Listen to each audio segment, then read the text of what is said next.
Salam əziz Sport Info izləyiciləri. Mən Aykan Mustafayeva yeni xəbər bloku ilə qarşınızdayım. Neftçinin heyətinə qatmaq istədiyi daha bir legionerin kimliyi bizə məlum olub. Əldə etdiyimiz məlumata görə Ağqaralar Georgos Malikidis ilə maraqlanır. Sol cinah müdafiəçisi hazırda Kiprin Apollon klubuna məxsusdur. Adı çəkilən komandanın kapitanı son mövsüm meydana çıxdığı 29 oyunda 2 qol, 3 məhsuldar ötürməklə yadda qalıb. Onun hazırki klubu ilə 2027-ci ilin yayına qədər müqaviləsi var. Keçid üçün Bakılılar təzminat ödəməlidir. Danışıqların uzanmasının bir nömrəli səbəbi də budur. Arisin yetirməsinin karyerası yalnız ölkəsinə bağlıdır. O, Apollona qədər yerli Pareklisiya, Karmiotisa və Salamis klublarında forma geyinib.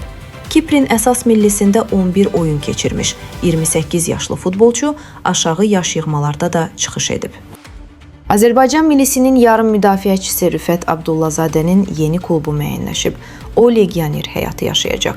Mövsümün ikinci yarısını icarə əsasında Zirədə keçirmiş Vinger İsraildə çıxış edəcək.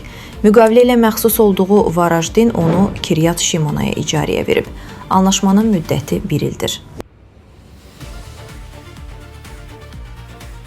Vansporla Azərbaycan millisinin sabiq Vingeri Ozancan Kökçü arasında ciddi problem yaranıb. Yaxınlarda 27 yaşlı yarım müdafiəçi ilə 2 illik müqavilə imzalamış Türkiyənin 1-ci liqa klubu fikrini dəyişdirib. Qonşu ölkə təmsilçisi ona kontraktı iki tərəfli şəkildə pozmağı təklif edib.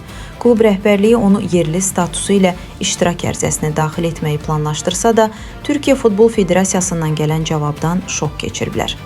Türkiyə Futbol Federasiyası Vingerin Azərbaycan vətəndaşlığına keçməsini əsas gətirərək Vansporun istəyini geri çevirib. Yəni ki, Can burada oynayarsa legioner sayılacaq. Onlar da bunu istəmirlər. Odur ki, yarım müdafiəçi ilə yolları ayırmağı gündəmə gətiriblər. Ancaq futbolçunun meneceri olan atası bu təklifi geri çevirib. O, müqavilənin pozulması üçün böyük məbləğdə təzminat istəyib.